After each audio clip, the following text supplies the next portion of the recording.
Oke, halo teman-teman, balik lagi sama gue Jule dan di depan gue sudah ada Lukman, sang podcaster barber yang Asik. akan naik daun di tahun Asik. depan. Amin. Amin ya. Amin ya rabbal Iya, jadi gue alamin. sengaja ngundang dia untuk nanya-nanya ke gue sebenarnya. Podcast channel punya lu, Iya. ya kan? Tapi gue minta ditanya. Oke. Karena gini, menurut gue banyak teman-teman mungkin pengen tahu perjalanan gue tentang semua gue cara mencapai ke sini. Terus sekarang tuh gue ngapain aja. Gue tuh tidak ada media untuk itu, untuk menjelaskan apa yang gue pengen infokan. Makanya mungkin lu punya beberapa pertanyaan yang mewakili teman-teman tukang cukur, mungkin teman-teman customer juga yang pengen tahu cara menjadi tukang cukur yang di level yang sekarang gitu. Banyak pertanyaan, justru ini kepenasaran gue pribadi sebetulnya yang mau ditanyain. Boleh. Iya Lu kan? kalau pribadi mau nanya juga boleh. Oke. Oke, langsung aja kita mulai pertanyaan pertama. Udah Oke. siap, Man, pertanyaannya? Siap. Oke, langsung. Pertanyaan gue yang pertama adalah kenapa lu di belakang layar atau di belakang kamera itu lu menjadi orang yang sangat berbeda. 180 derajat berbeda. Kenapa? Berbeda tuh gimana maksudnya? Gini, maksudnya kayak lu ceria banget gitu ya depan kamera dengan halo teman-teman, balik lagi bla bla bla segala macam dan lain-lain. Tapi di belakang kamera lu orang yang sangat-sangat pendiam, bahkan ngobrol pun Sebetulnya aja. ya gitu. Oke. Kenapa bisa menjadi apa ya? Maksudnya kayak bisa seperti itu gitu. Gak semua orang bisa loh. Bener. Mungkin Nah, itu gini ya, lu ada pertanyaan ini mungkin karena lu tahu gue dari dulu gimana ya? Iya, Lu karena ngeliat di belakangnya. Iya, karena gue dari dulu kan bareng-bareng lu 2018 lah ya di Hairnet gitu. Tidak terlalu banyak komunikasi gitu loh. Dan banyak tiba-tiba gue cabut di Hairnet, tiba-tiba banyak berubahnya banget setelah channel YouTube atau lu membuat channel YouTube yang dimana channel YouTube-nya berkembang dan lu menjadi sosok yang berbeda, gue pikir gitu. Mungkin ini ya, kalau sekarang itu kayaknya memang sudah seharusnya ke sana. Maksud gue, pada akhirnya gue sekarang mengerti bahwa kita itu bisa mencitrakan sesuatu. Oke. Membuat personal branding itu kita bisa. Yeah. Maksud gue, personal branding itu bisa dibangun. Oke. Bukan yang lu tahu-tahu dari lahir suka ngomong, ya udah lu bagus nih nanti di kamera. Dulu gue kira kayak gitu. Orang yang suka banyak ngomong, orang yang katakanlah extrovert gitu ya. Berarti memungkinkannya untuk berbicara depan kamera, depan orang-orang itu lebih besar, lebih luas lah. Gua sirik sama orang-orang kayak gitu, gue iri sebenarnya zaman dulu tuh. Oke. Gua itu sampai ada di titik kayak ketika ngelihat zaman dulu ya, gua udah jadi tukang cukur, terus ngelihat dunia YouTuber kayaknya seru, gua bikin konten deh. Berarti kan gue harus ngomong di depan kamera. Iya. Nah akhirnya gue coba-coba pengen tahu sampai mana gitu ya. Terus sampai akhirnya ketika menjadi sebuah kebutuhan bikin konten, akhirnya sampai bisa di titik gue bisa mengendalikan mood gue. Oke. Ketika mau ketemu siapa gue harus pakai mood yang ini. Ketika mau depan kamera pakai yang ini. Termasuk ke customer ya. Jadi kalau ada customer gue bisa ceria tuh, bisa nanya, bisa ngobrol. Abis itu diam lagi. Jadi emang kebutuhan kerja, tanggung jawab jadinya kalau sekarang. Iya. Tapi sampai sekarang lu masih menjadi orang yang seperti dulu yang Jule yang maksudnya Jule yang gua kenal ya, maksudnya di belakang layar lu tetap diam seperlunya sampai detik ini masih seperti itu. Masih, cuman menurut gua kalau ada pertanyaan apakah lu sama seperti yang dulu, gue akan selalu jawab tidak. Karena manusia itu sangat dinamis. Selalu berubah. Dari prinsip pun mungkin lu dulu sebelum nikah punya prinsip ini. Tapi udah nikah pasti prinsip itu akan melebur dan menyesuaikan. Betul. Jadi kalau pertanyaannya dulu sama apa enggak sama yang sekarang, gue pasti jawab tidak sama. Tidak sama ya. Kebiasaan-kebiasaan yang dulu yang kayak gitu masih ada. Cuman secara pola pikir, prinsip itu pasti udah berkembang. Oke. Cuma maksudnya pertanyaan gue itu sama atau beda mungkin dari cara lu berkembang, cara lu berpikir, berprinsip dan lain-lain mungkin berbeda. Cuman pertanyaan gue yang lu masih menjadi Jule yang di balik kamera itu masih sebetulnya sebetulnya lagi apa? Bang ngomongnya itu aja seperlunya itu kan masih ya, karena yang gua rasain ketika lu depan kamera sama tadi di sebelum on take tuh lu masih tetap menjadi Jule yang nggak banyak ngomong, masih diam dulu gitu. Masih ya. Cuman kalau sekarang itu triggernya apa dulu? Kalau obrolannya memang menarik pasti akan merocos. Ya itu pun ke orang yang memang udah lu kenal beberapa kali. Kecuali kalau ada orang baru bukan customer tapi ibarat kata tiba-tiba udah tahu gitu sosok Jule siapa sebagai tukang cukur, tiba-tiba deketin lu kayak nggak begitu respon ya gitu. Iya kan? Iya itu masih gitu. Oke, itu. Nah, pertanyaannya gini, Le. Lahir di Sukabumi. Ya. Sekolah di Sukabumi kan? Sekolah 1 SD gue ngalamin sekolah di Sukabumi. Iya kan? Sukabumi, terus perwakilan dekat Indonesia itu adalah Bali, dan lu sekarang domisili di Bekasi. Pertanyaan gue adalah, lu aslinya orang mana sih? Oke, mungkin banyak teman-teman yang belum tahu ya asli gue mana gitu. Iya. Jadi gue itu lahir di Sukabumi. Oke. Umur 7 tahun, nenek gue tuh ngerantau ke Bekasi. Oke. Jadi ibaratnya tuh kayak sampai 7 tahun di Sukabumi, kecilnya di Sukabumi, besarnya di Bekasi. Terus 2016 itu gue pernah ngerantau ke Bali. Jadi waktu di The Cuts Indonesia, mungkin kalau teman-teman nggak tahu, The Cuts itu adalah kompetisi cukur kayak MasterChef, ajang pencarian bakat. Dulu ada 2017 itu di Trans 7. Dan gue jadi salah satu finalisnya yang ngebawa nama Bali. Karena pada saat itu kebetulan audisinya lagi di Bali. Dan waktu itu tuh gue kayak sudah memantapkan pengen berkarir di sana. Di Bali. Dari Bekasi terus di Bali, oh yaudah gue kerja di sana, terus pengen kayaknya ya udah deh kalau emang mau serius di sini sekalian aja deh. Gitu. Jadi waktu itu juga ada pertanyaan ketika di TV itu mau bawa nama mana nih? Mau tempat lahir? Mau domisili, tempat besar domisili atau yang sekarang baru ditinggalin di Bali gitu. Akhirnya gue pilih Bali. Tahun berapa, Le, lu memutuskan untuk menjadi tukang cukur? Jadi kayak udahlah, gue kayak jadi tukang cukur nih gitu. Tahun berapa memutuskan lu menjadi tukang memutuskan cukur? Untuk mendalami atau terjunnya? Mungkin sebelum terjun mendalami dulu dong, ya kan? Enggak, maksud gue kalau mendalami justru yang kesini-sininya. Oh, berarti terjun dulu. Jadi baru mendalami gitu. Terjun yang tidak sengaja itu tahun 2000. Gue bisa nyukur itu 2008. Waktu sekolah dulu ada raja rambut, gue nyukurin teman. Nah pada saat itu akhirnya teman-teman gue yang dicukurin itu suka sama potongannya.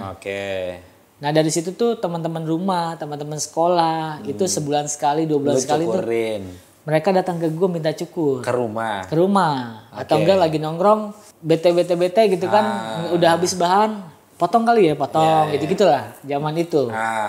Nah pada saat itu gue belum memastikan gue menjadi tukang cukur. Pada saat itu kayak seneng-seneng aja, gue pengen nyoba potongan ini ke kepala siapa gitu. Pasang tarif berapa lu ke temen-temen lu? Nggak ada tarif-tarifnya, nggak ada tarif tuh. Nggak ada. Dan pada akhirnya lu memutuskan untuk jauh lebih dalam lah ibarat kata. Iya.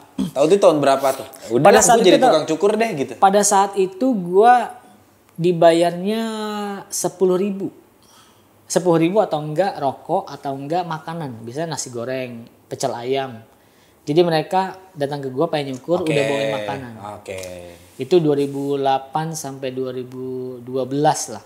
Bentar. Tadi lo bilang ngerokok, emang lo ngerokok dulu? Dulu ngerokok dulu. Oh dulu sempet ngerokok. Kayaknya gue nggak pernah lihat lo ngerokok nih, Le. Pernah waktu itu pas di Lembang mungkin ya, gue ngeliat lo anjing aneh banget ya Juli ngerokok. Iya gitu. Kayaknya banyak teman-teman yang nggak tahu dulu tuh lo ngerokok berarti ya? Dulu ngerokok. Kenapa nggak ngerokok sekarang? Salah satu yang bikin gue berhenti adalah buang-buang waktu merokok itu. Kok mau buang waktu sih? Iya, kayak gue tuh kesel ketika gue punya barber sekarang ya. Nah, oke. Gue kesel banget kalau nemu tukang cukur yang apa-apa tuh sebat dulu. Terus Iya. Terus atau enggak nemu karyawan ketika kita mau kerja, bentar ya sebat dulu. Aha. Itu kayak buang-buang waktu banget. Ya, tapi kan lo emang berhenti pas di saat lo nyukur. Sebelum nyukur lo emang rokok. Merokok. Nah setelah nyukur lo berhenti gitu. Waktu itu masih awal-awal masih ngerokok 2017 itu masih. Oh iya, 2017 2017 cuman ngerokok. udah sehari 1, 2 gitu doang. Iya. Oh alasannya itu yang tadi. Iya, jadi kayak dan lebih parahnya lagi di Indonesia tuh kita yang tidak merokok itu punya membiasakan kita yang tidak merokok menormalisasi nungguin orang ketika mau sebat dulu. I see, iya. Ngerti nggak? Jadi kayak Iya, paham. oh ya udah lu kalau mau sebat dulu. Iya, jadi gua padahal kayak itu buang-buang waktu. Iya. Oh, itu alasan terbesar ya Iya. buat lu berhenti untuk ngerokok. Iya, selain itu karena udah punya anak juga. Kayak pertanyaannya, berapa tarif pertama yang lu tarifkan ketika lu menjadi tukang cukur yang di profesional lah, bisa katakanlah. Udah dikatakan bekerja gitu ya. Iya, kerja. Berapa harga pertama tarif lu? Jadi setelah dulu awal-awal cuma nyukurin teman, akhirnya gue buka tempat sendiri. Oke. Di mana di rumah tuh ada Halaman. ada ya tempat kayak Teras gitu ya? kecil kayak lorong gitu. Oke. Gue jadikan tempat cukur.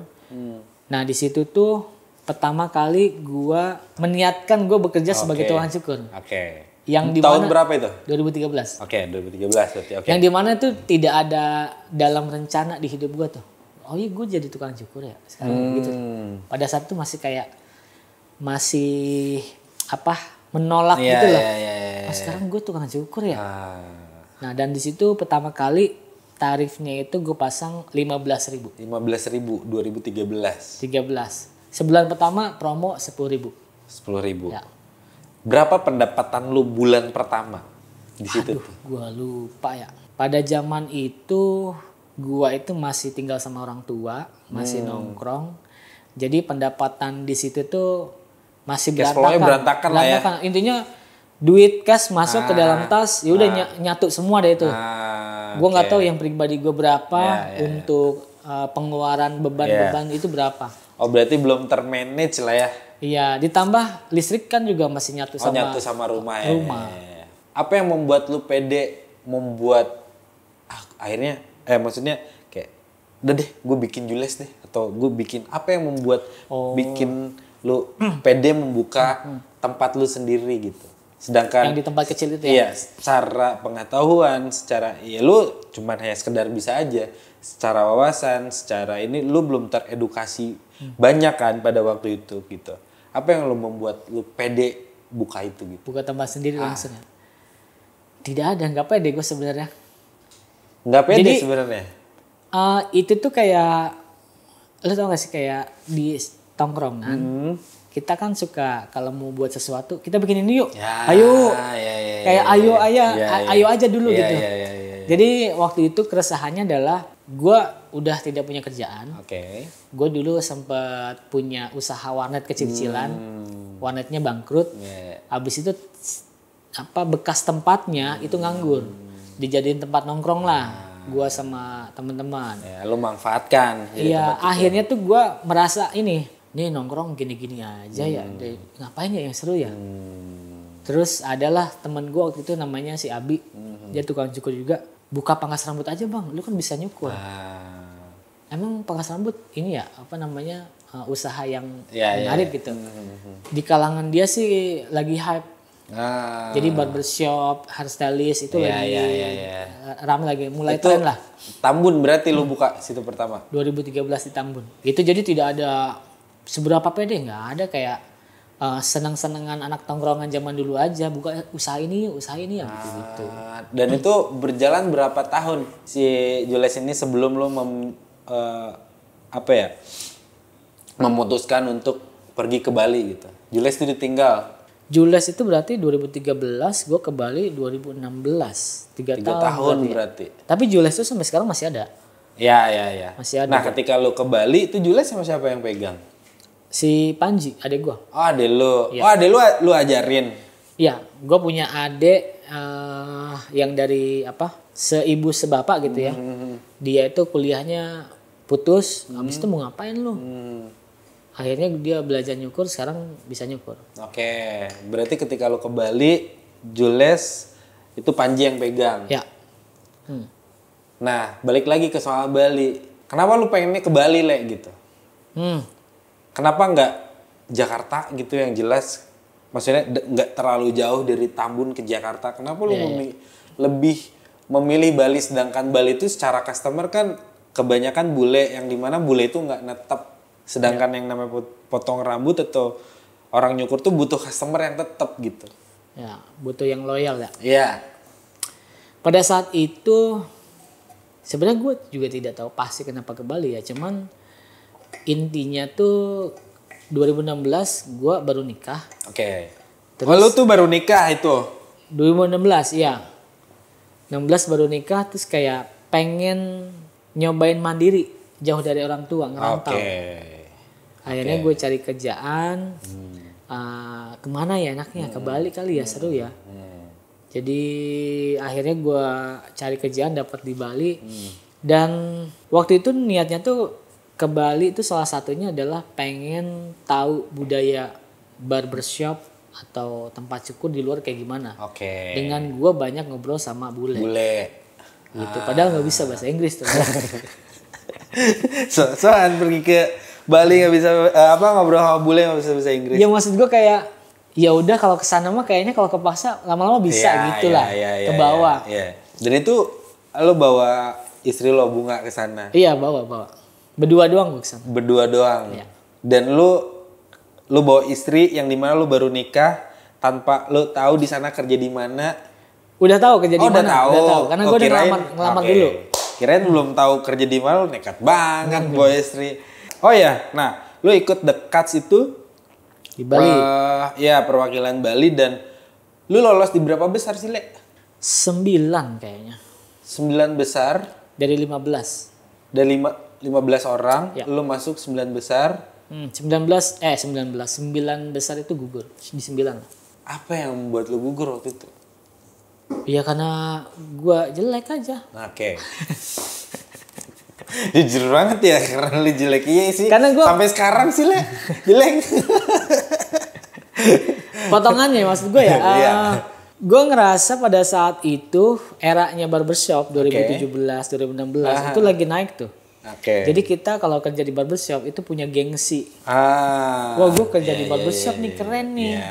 Kalau sekarang mungkin gue kerja di coffee shop nih, gue barista nih, bangga gitu ya.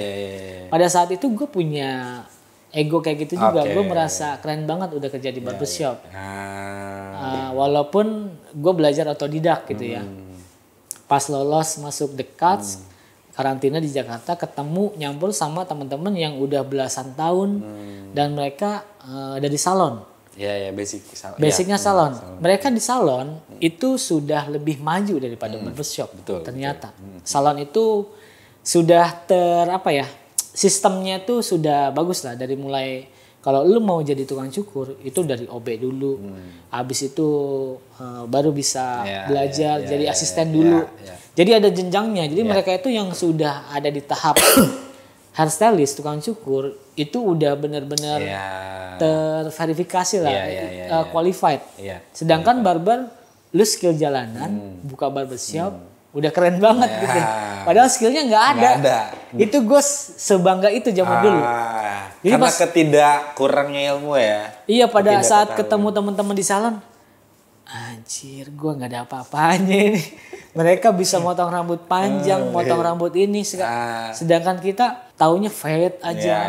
Udah bisa fade, udah keren banget. Keren banget ya di waktu padahal itu. Mah motong rambut panjang bingung gini gimana ya caranya ya. Parting gimana ya. Jadi gue ngerasa di sana tuh kayak bukan apa-apa, bukan siapa-siapa itu tuh. Nah, karena gue pertama banget ngelihat lu itu di JCC 2017 ya kan? JCC. Terus setelah The Cuts berarti? Iya, setelah The Cuts gitu kan. Terus gue ngelihat, oh ini yang namanya Jule.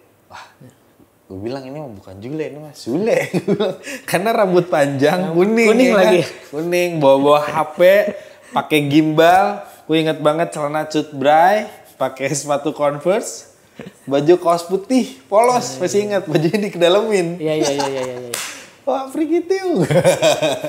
Nah, itu lu udah YouTube dong berarti dari dulu dong. Itu tuh. Itu baru mau mulai. Karena setelah The Cuts itu kayak gue mikir gue udah masuk TV nih.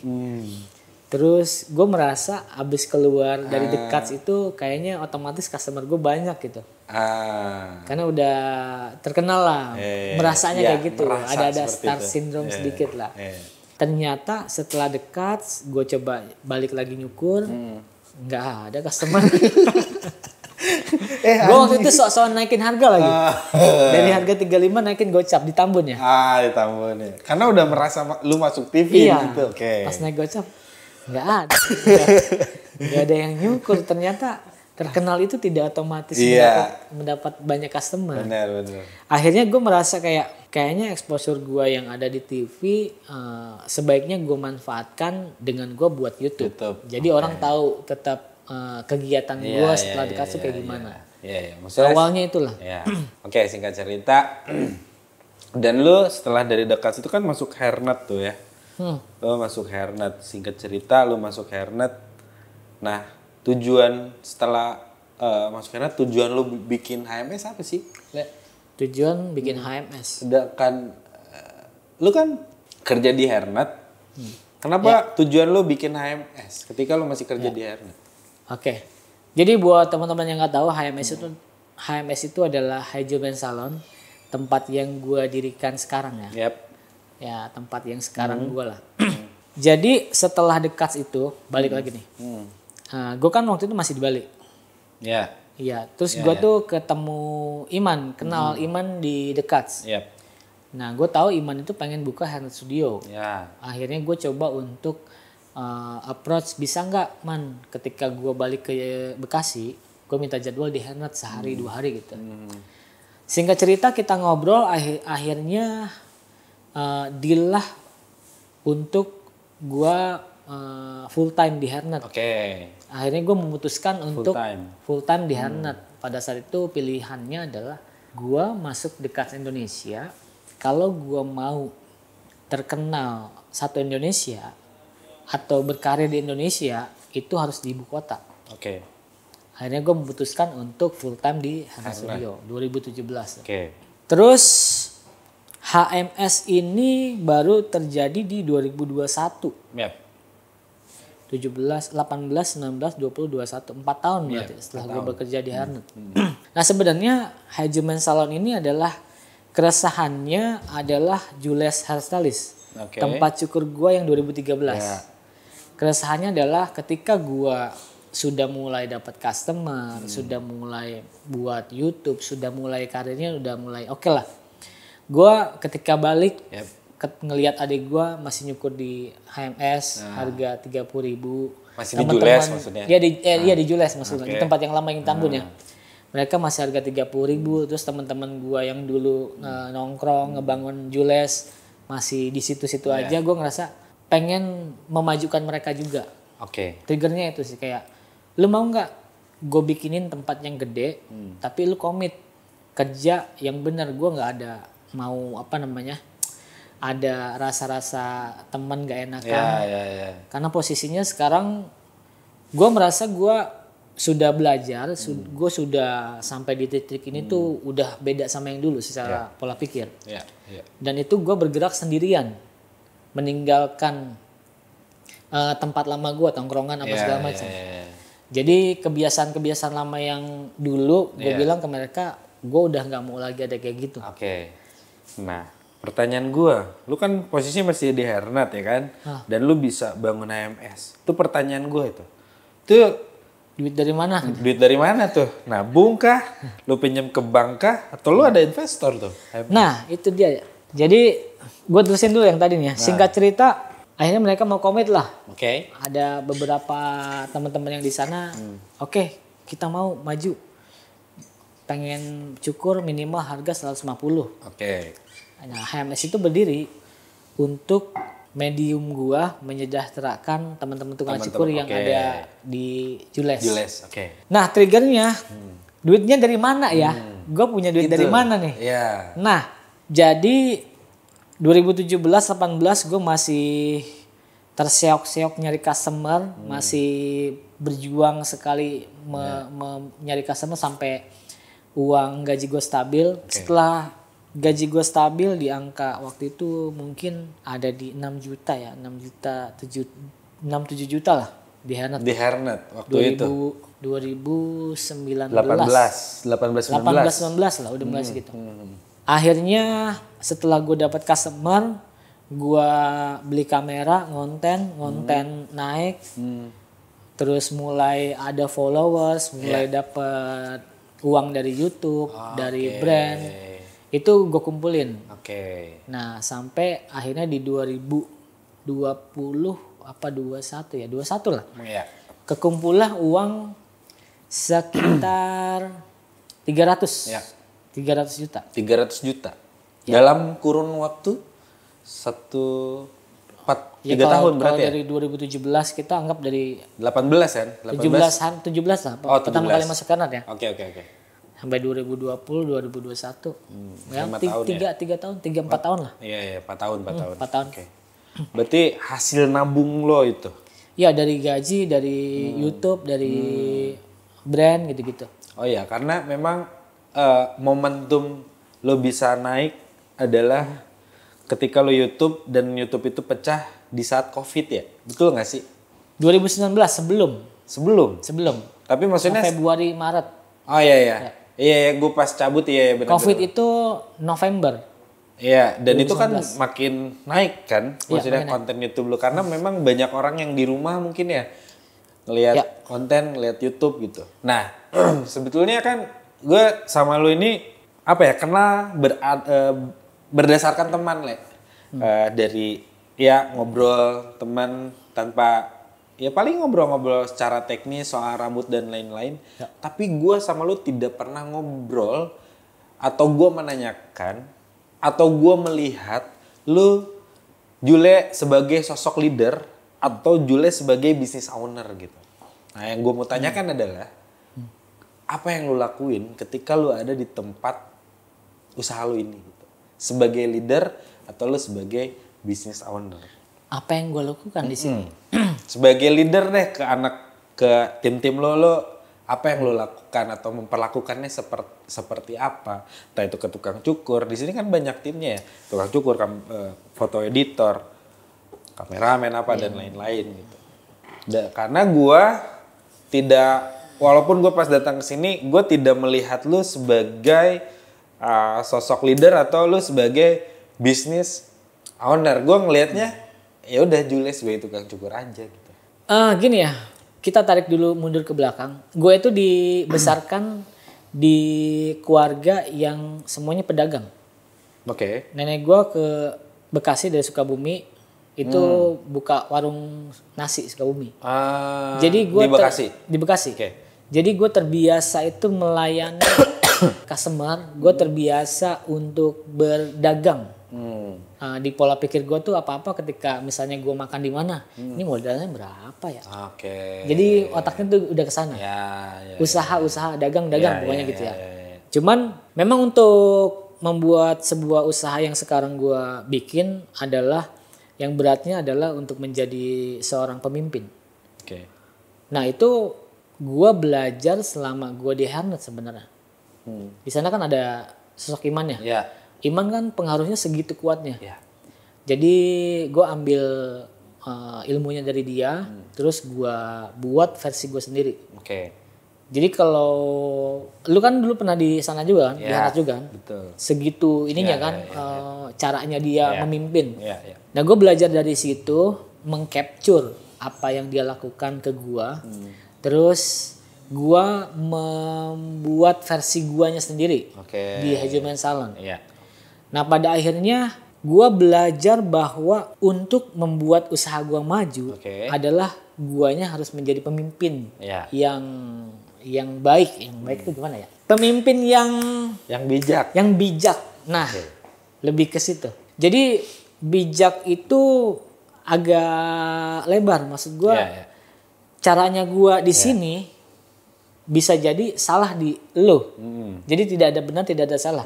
Makanya ada kata bijak. Jadi cara gue membuat keputusan adalah berdasarkan apa yang baiknya gue putuskan gitu, yang gue rasakan.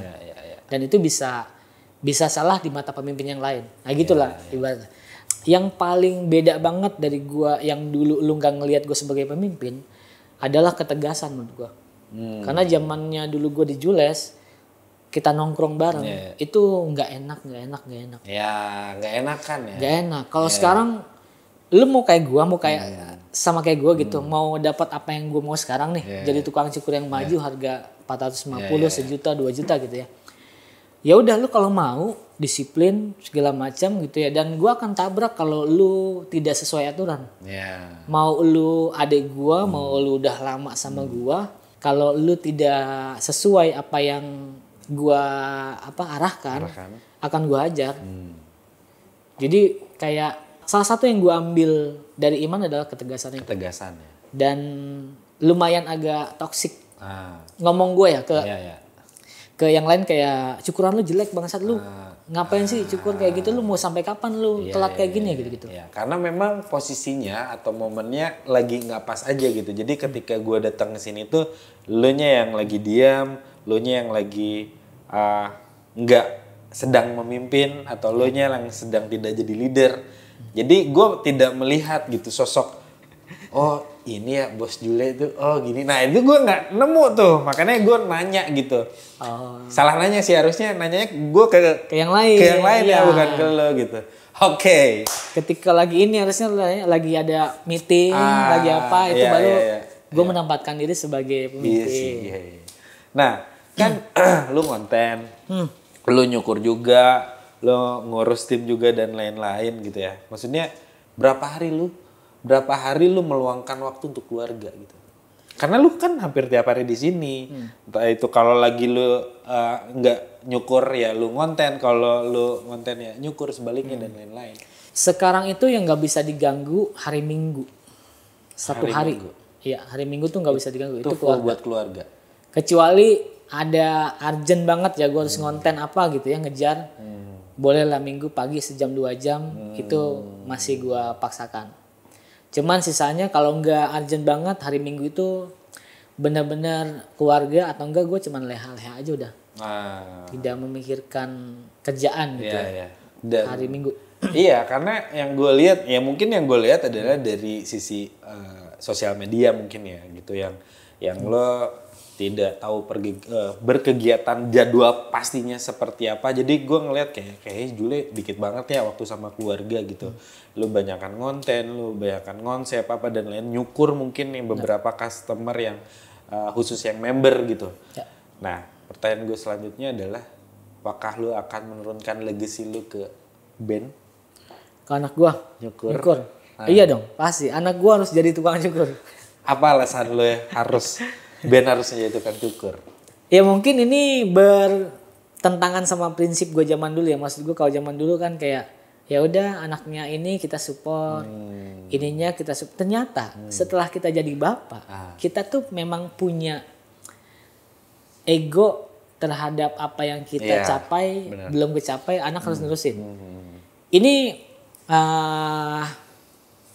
bisa menjadi apa ya, tepat tidak tepat. Cuman maksud gue kenapa gue menginginkan itu, mengharapkan, walaupun memaksa ya, sedikit memaksa mungkin akan ada. Karena gue ngerasa di cukur ini gue butuh legacy nggak cuman di keluarga. Karena ekosistem dunia rambut di Indonesia ini harus ada regenerasinya. Dan bayangkan kalau gue bisa bikin anak gue itu umur misalnya SMP, SMA dia udah profesional.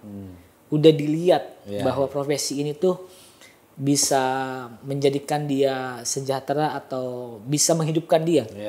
Bayangkan dampaknya ke teman-teman yang lain, anak-anak yang lain. Dan kita akhirnya punya regenerasi bahwa pada akhirnya profesi tukang cukur itu bisa dilihat. Jadi kayak gue pengen jadi tukang cukur nih mulai dari SMP karena ngelihat anak gua misalnya. Ya. Pertanyaannya, kalau Ben nggak mau? Ada Bia. Gua ada 3 anak. Oh iya. Iya. Pokoknya dari 3 ini harus ada 1 jadi ya? Iya. Oke. Kemungkinan sih yang tertarik Bia. Ah Anak gitu? kedua, cewek. Yang cewek Karena iya. dia itu Kenapa? selalu menirukan. Oh. Misalnya gue lagi diam lagi makan nih, dia megang baju, dia kesiniin, Pak bentar Pak cukur dulu Pak. Oh, nah iya. dia suka begitu. Beda sama Ben ya? Kalau Ben dia lebih ke game gitu-gitu lah. Iya. Tapi mereka Ben ketika belajar cukur yuk, ayo. Mau dia tapi. Mau. Tapi yang lebih tertarik, yang mungkin lebih Yang- ngulik Bia ya? Yang lebih kelihatan bibitnya itu Bia. Bia itu apa ya namanya kalau Gen Z sekarang tuh bilang act of service. Oke, iya. Itu melayani dia. Melayani Iya. ya. Kan dia cewek tuh, ya kan? Lu mau dijadiin dia khusus nyukur cewek, salon atau barber juga? Nanti yang cewek ini, kalau misalkan si Bia ini Bisa dua-duanya sih menurut gue ya. Jadi tergantung nanti dia maunya apa. Cuman role-nya itu yang pasti nyukur rambut. nyukur lah ya. Iya, yang pasti profesinya hairdresser lah gitu. Iya, hairdresser mungkin ya lebih tepatnya ya. Bisa dua-duanya. Nah, jadi gini, ketika misalkan nih katakanlah dia berkembang SMP, SMA, katakanlah SMA nih dia jago nyukur, ya kan? Lu sebagai bapak melihat anak yang katakanlah di umur katakanlah 17 tahun dia udah jago motong. Nanti, Pak, aku nggak sekolah lagi, Pak. Aku nggak akan kuliah, aku mau nyukur aja.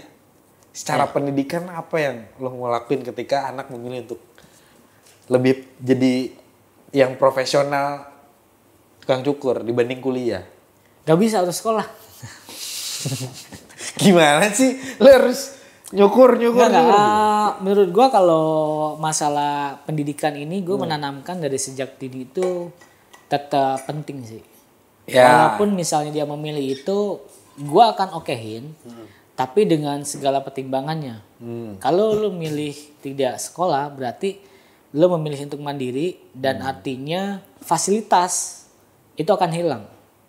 Karena kan sebagai orang tua kewajiban gua adalah ngurus dia sampai umur 21 sampai kelar kuliah. Iya. Sisanya udah fasilitas hilang dia Oke. mandiri. Nah, Jadi kalau dia mau tidak kuliah berarti fasilitasnya itu hilang lebih awal. oke. Berarti lo tidak akan memfasilitasi ketika memang Dia anak lo- memutuskan untuk mandiri ya. Iya, karena gini gue punya ketakutan ya. Ini gue sebagai laki-laki dan gue berbicara sebagai orang tua. Anak gue cewek dua-duanya. Gue punya ketakutan ketika dia beranjak dewasa. Lu tadi kan bilang umur berapa? 20 sampai 21 ya kan? 21 ya. Ya udah lu mandiri gitu. Ya gue nggak tahu apakah secepat itu waktu gitu ya. Ketika anak gue terus berkembang dan lu kalau gue sebagai orang tua, gue punya kekhawatiran gitu ketika memang ada datang laki-laki. Oh, Itu tuh anjing, gue sebagai ya nggak tahu ya, mungkin karena entah gue nggak nakal-nakal banget perasaan gitu, cuman gue punya kekhawatiran yang lebih aja gitu. Nah lu soal anak cewek tuh sama nggak sih? Maksudnya normal nggak sih pertanyaan gue ini? Gitu? Iya normal, menurut gue normal ya. Kita tuh punya kekhawatiran ke sana. Zaman dulu kan kita waktu muda, ini apa sih orang tua ribet banget sih. Cuman ternyata Iya kan? ketika kita menjadi orang tua, kita ke sana juga. Zaman dulu gue tuh sangat ini kan, kita melihat ketika muda, ini apaan sih orang tua harus melihat bibit, bebet, bobot gitu kan. Gue sebagai orang tua sekarang harus kayak gitu. Iya. Karena itu bukan menyangkut sekedar cinta ya. Misalnya kan kalau cinta kan zaman dulu kan cinta nggak bisa disampurin sama ini kalau lu ada cinta ya udah. Pada akhirnya itu tuh berpengaruh sama masa depan dia. Iya. Nanti nggak, maksud gue kayak kalau lu dari keluarga yang bibit bebet bobotnya jelas, kemungkinan besar lu menemukan halangan yang gimana ya ngomongnya ya, biar nggak salah gue. Lo ya paham maksud gue. Jadi kayak, ini masalah kemungkinan ya, bukan mengeneralisir. Iya. Oh kalau lu ininya nggak jelas keluarganya berarti nanti hidupnya juga nggak jelas. Nggak gitu maksud gue. Cuman kemungkinannya akan mengecil. Iya. Kalau lu dari keluarga yang jelas, apa namanya, latar belakangnya, ininya selevel ya. Selevel. Ya segitulah. Iya. Lu akan lebih mudah menjalani hubungannya, menjalani kehidupannya. Intinya itu. Tapi bukan berarti tidak ada rintangan, tidak ada kesulitan. Kalau itu pasti ada, namanya hidupannya. Cuman kemungkinannya kita coba kecilin dengan melihat latar belakangnya. Bayangin, coba lu bayangin lu menjadi Pak Sete yang punya Trans 7. Hoirul Tanjung gitu. Bayangin. Lu terkaya lah. Ada anak cewek satu kan. Nah, lu akan ngeliat kayak gimana? Untuk pasangan hidup anak lu. Sedang lu punya duit banyak nih. Lu pasti ngelihat keluarga dia dari mana kan? Pasti. Keluarga dia ada di level yang mana nih? Ini nggak ya? Jangan-jangan ngobrolnya nggak nyambung. Jangan-jangan ininya nggak ini gitu. Pasti itu kayaknya gue ngerasain udah otomatis sih jadinya. Iya sih, bener juga. Karena memang ya maksudnya di Islam pun kayak gue sebagai laki-laki gitu ya. Kayak misalkan Ben nih, katakanlah Ben dewasa untuk memilih pasangannya, itu kan ada 4 kriteria. Yang pertama dari latar belakang keluarganya, yang kedua dari agamanya, yang ketiga dari parasnya, yang keempat adalah dari hartanya. Nah, itu agama gitu ya. Itu laki-laki tuh harus punya 4 ini. Ya kalau lu nggak punya 4 ini, minimal 2 atau 3 lah harus ada gitu. Nah kalau perempuan itu kan sebetulnya dipilih ya. Dipilih. Tetap kita sebagai orang tua juga, nih gimana nih buatnya yang milih ya. Gue banyak, ya maksudnya gara-gara gue banyak nonton podcast, apalagi siapa tuh Desta, terus Tora Sudiro gitu. Obrolan-obrolan jadi kesugestiin, anjing anak gue cewek lagi gini. Cuman ya kita nggak tahu ya di kemudian hari apakah akan berubah prinsip ini. Kekhawatiran gue pasti pasti normal kok menurut gue. Normal ya. Normal ya. Itu sih. Nah, Le. Apa yang men-trigger lu bisa sampai tahap titik ini gitu? Sampai yang gue tahu persis perjalanan lu mulai yang dari Hernet ya, setelah dekat sampai lu titik sampai sekarang udah lumayan cukup besar menurut gue di industri ini di Indonesia gitu. Yang bikin gue bisa konsisten sampai sekarang gitu ya, sampai titik ini. Kayaknya gue tuh memang dari dulu ya, gue sebelum bisa cukur, gue ngeband, bisa bermusik, gue tuh salah satu anak yang punya ambisi, pengen bisa apapun. Jadi gue kalau main gitar, minimal gue harus bisa mengimpress orang dari cara main gitar gue. Minimal jago lah gitu. Minimal di atas rata-rata, nggak cuman bisa kunci ABCD doang gitu ya. Jadi gue selalu punya rasa itu dari dulu, kayak ketika ngelihat yang jago gue harus lebih jago nih. Kayaknya itu salah satu yang nge-trigger gue ketika gue punya skill cukur, gue punya customer. Akhirnya gue jadinya mencari tukang cukur tuh sampai mana sih. Jadi gue selalu nyari ujungnya dari zaman dulu kayak tukang cukur emang bisa ya kayak gini ya, emang bisa kayak kok dia bisa dibayar 500.000 sejuta kok bisa ya, gimana caranya ya.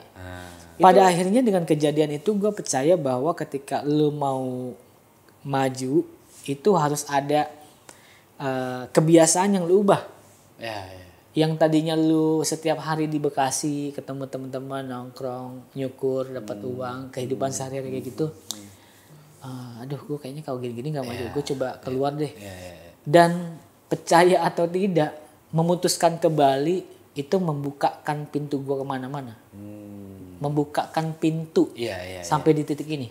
Kalau gue pada saat itu tidak memutuskan ke Bali, gue gak akan audisi Dekat Indonesia. Kalau gue gak ikut Dekat Indonesia, gue gak akan ketemu Iman, gak akan masuk Hernet. Kalau gue gak masuk Hernet, gue gak akan buat YouTube. Kalau nggak buat YouTube, gue nggak akan sampai. Intinya ada ketika pintunya kebuka, itu harus nyari pintu lagi. Nah pada situ tuh kebukanya tuh di Bali. Di Bali ya awalnya gitu. Dari yang gue lakukan tadi, mengubah kebiasaan kecil yang tadinya terus coba hal yang lain. itu ternyata mengubah hal yang lain juga, dan itu yang gue percaya sampai sekarang. Nanti nggak lu? Kalau lu mau mencapai sesuatu nih ya, pengen ke tahap yang ini, lu tuh jangan cari jalan cara kesananya, tapi lu ubah elunya dulu dari hal yang kecil. Contoh yang paling sering kejadian di gue adalah gue tuh kadang suka berandai-andai gue kayaknya kalau nyukurin orang ini seru deh, nyukurin artis ini, dan itu tuh selalu tercapai. Gue bisa nyukurin Jeffrey Nicole, Arif Muhammad, Okin zaman dulu, terus artis-artis yang lain ada Ohim, Roy Ricardo segala macam, dan selalu polanya tuh begitu. Kita ambil contoh waktu itu Arif Muhammad ya, gue udah follow dia lumayan lama dan gue suka cara dia bersosial media lah. Dari zaman dulu Twitter sampai sekarang menjaga eksistensi tetap ada, walaupun banyak selebgram baru, youtuber baru, dia tetap ada. Itu gue suka cara dia. Sampai akhirnya gimana caranya ya, seru kali ya kalau gue bisa megang kepalanya dia, nyukur, terus gue ngobrol sama dia. Dan akhirnya ketemunya itu waktu itu dia posting pagi-pagi jam 6:30. Waktu COVID 2021, waktu itu semua tukang cukur tutup, takut untuk nyukur karena bersentuhan langsung. Dia posting gini di feednya, gue mau cukur dong tapi takut nih mau nyukur rambut, jadi gue pengen belajar cukur, harus sama siapa ya? Gue belajar cukur dan gue harus beli alat apa aja. Nah pada saat itu gue nggak lama di posting itu gue langsung komen. Lu komen di postingannya. Karena gue base-nya udah punya followers juga, followers gue pada reply lah. Wah ini nih ahlinya datang, nah sama dia aja bang, ini bang tukang cukur ini, di notice lah. Akhirnya di DM, kita DM-an, gue ajarkan caranya motong rambut, beli alatnya ini aja, ngobrol sampai akhirnya dia minta untuk gue ke rumahnya motong rambut. Sebulan kemudian gue ke rumahnya motong rambut dan itu kejadian. Dan itu tidak akan terjadi kalau gue nggak bangun pagi pada saat itu. Dia posting jam 6:30. Lo tau nggak apa yang gue lakukan setiap tahun? Reproduksi. Resolusi. Iya. Jadi setiap tahun tuh gue selalu ada resolusi. Revolusi bukan sih? Resolusi. Oh resolusi, oke. Siap, salah. Jadi ketika zaman dulu itu gue membiasakan diri resolusi ke hal yang besar kan, biasanya gue pengen beli rumah tahun ini, Akhirnya karena itu menurut gue jadinya angan-angan, gue ubah menjadi hal-hal kecil. Oke, tahun depan gue pengen bangun lebih pagi, pengen tidur di bawah jam 11, jam 10, jam 9. Nah resolusi itu yang gue ubah di tiap tahun hal-hal kecil. Dan ternyata itu mengubah segala hal, mengubah yang besar. Gue setuju sih, karena gue baca ini Atomic Habit. Segala sesuatu yang lu lakukan sebetulnya sepele. Cuman tiap harinya atau tiap minggu atau tiap bulannya dia nambah 1%. Nambah 1%. Dan itu yang gitu, yang mencapai ke level ini yang pelan-pelan, konsisten baru sampai. Jadi daripada lu langsung sini, itu lebih sulit. Lebih sulit ya. Walaupun bisa, tapi bakal cepet juga gitu. Turunnya kan. Iya, itu berarti kan pengen yang instan ya. Iya.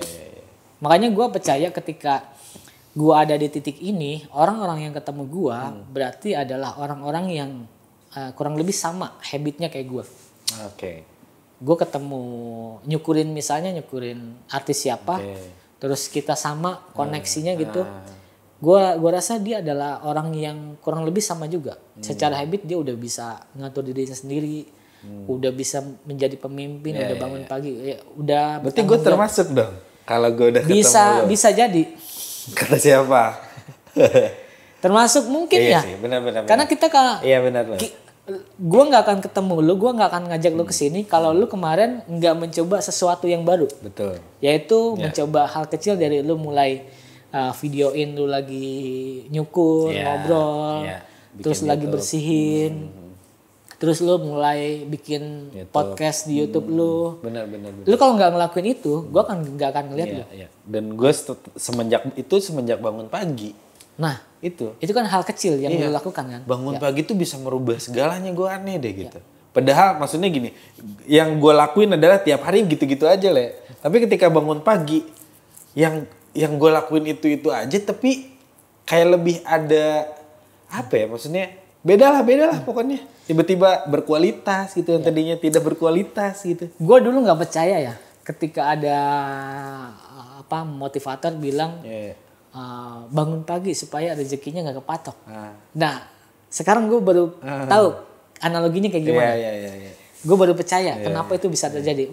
Yang gue rasain, ketika kita mencoba memaksakan bangun pagi, itu akhirnya kita memaksa diri kita untuk melakukan sesuatu. Iya. Lu ketika bangun pagi lu nggak biasa, terus kita jadi ngapain ya pagi-pagi ya? Iya, Ngapain iya, ya? iya, Nah ngapain itu jadinya lu melakukan hal baru. Betul. Entah baca buku, entah oh ya udah gue coba ngedit di pagi-pagi deh, gue coba mikirin konsep pagi. Nah kebiasaan itu yang tanpa dia sadari akhirnya menjadi habit lo, menjadi perilaku lo, dan itu jadi mengubah segalanya. Betul. Bener. Itu jadi kayak oh ternyata konsep bangun pagi supaya rezeki nggak dipatok ayam itu adalah itu. Iya. Menurut gue analoginya ya. Iya setuju sih gue, setuju dan gue ngerasain itu Le, maksudnya ngerasain ketika gue bangun pagi banyak banget yang gue berubah karena yang gue rasa ketika gue bangun pagi tuh kayak gue kalau nggak ngapa-ngapain nih kayak gatel aja gitu, kayak cing bangun pagi nih sayang banget gitu kalau nggak produktif gitu. Iya. Akhirnya gue ngelakuin ini, gue ini. Beda pas bangun siang.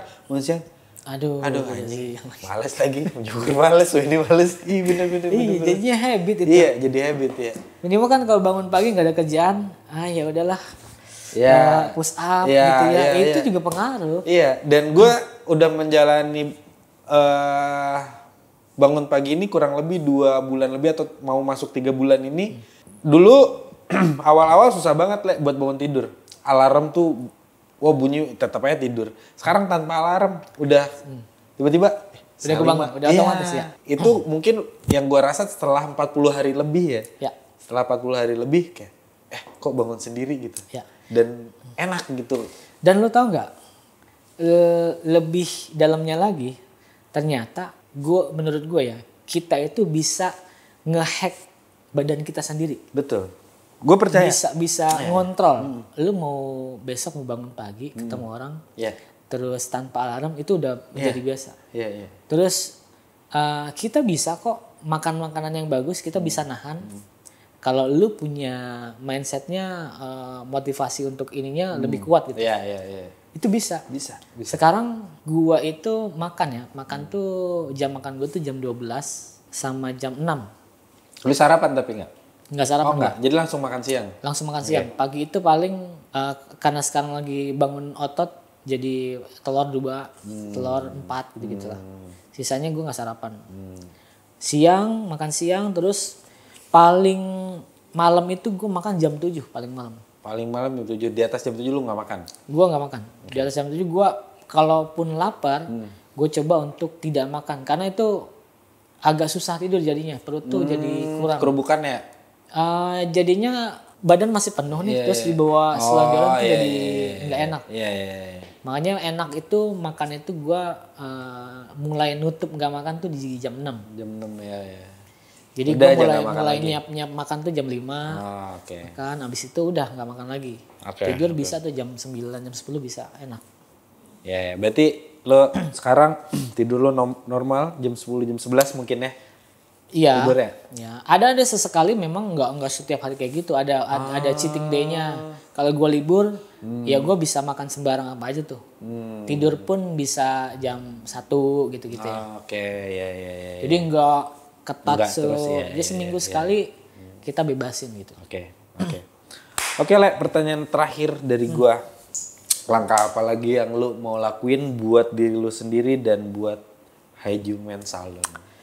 Langkah ini mungkin buat lu diri sendiri lu dulu deh. Lu mau ngapain lagi gitu. Pertanyaan ini ya, pertanyaan penutup basa-basi ini ya Pak. Iya, karena talk show. Karena ngapain lagi gitu. Ya, karena gua ngelihat lu sekarang kayak lagi transisi gitu. Transisi yang gue lihat yang tadinya eksekutor jadi konseptor gitu. Jadi lu sekarang kayak memilih untuk banyak di depan kamera yang gue lihat ya gitu. Jadi langkah apa yang lu mau lakuin sekarang ke depannya? Mungkin lebih tepatnya kalau konseptor tuh sebenarnya dari awal itu yang gue lakukan selalu konsep dulu. Oke. Baru eksekusi. Oke.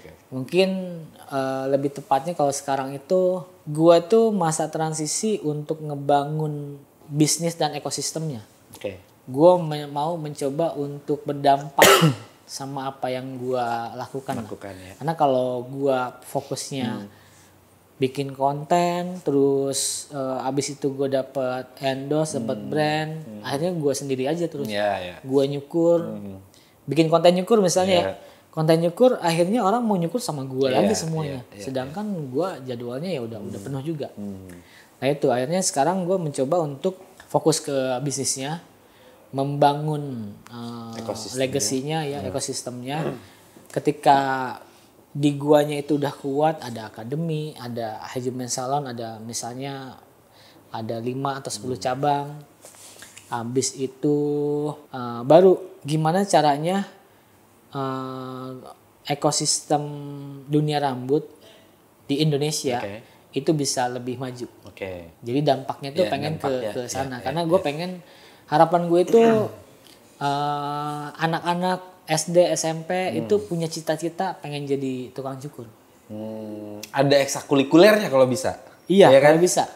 Dan kalau bisa tuh kayak di masa depan profesi tukang cukur itu dilihat sebagai profesi yang prestis. Iya. Yang kayak lu jadi tukang cukur aja. Soalnya tukang cukur bisa ini bisa itu, keren lah pokoknya gitu. Iya. Punya gengsi lah. Iya benar, karena dulu itu waktu zaman gua kuliah mungkin ya sebelumnya itu nggak ada tuh yang namanya desain grafis gitu-gitu nggak ada lah. Yang ada itu seni rupa yang dimana mencakup semua. Iya. Yang dimana ada ini sekarang desain grafis, desain produk, desain interior dan lain-lain gitu. Ada rentetannya ke bawah. Nah pertanyaan gua deh, maksudnya, nah cukur ini yang menaungi siapa? Entah itu kreatif atau apa sebutnya, bisa dibilang iya lembaga yang menaungi tukang cukur ini siapa? Pertanyaan gue gitu. Kalau badminton ada PBSI misalkan. Kalau bola ada PSSI. Nah tukang cukur ini apa? Nggak ada kan ya? Sebenarnya setahu gue ya. Industri kreatif? Enggak, setahu gue di Indonesia itu ada komunitas PPRI kalau nggak salah, Persatuan Pangkas Rambut Indonesia kalau nggak salah ya. Itu Garut ya? Itu nggak cuma Garut, itu mencakup seluruh Indonesia. Iya pangkas rambut seluruh Indonesia lah, PPRI itu. Dan kabarnya sekarang itu mereka sudah mulai menggait pemerintah untuk mengeluarkan sertifikat BNSP. Jadi BNSP itu dimulai dari mereka mencoba membuat itu. Dan teman-teman pangkas rambut sekarang udah mulai aware sama hal kayak gitu. Mereka pengen dapat sertifikatnya.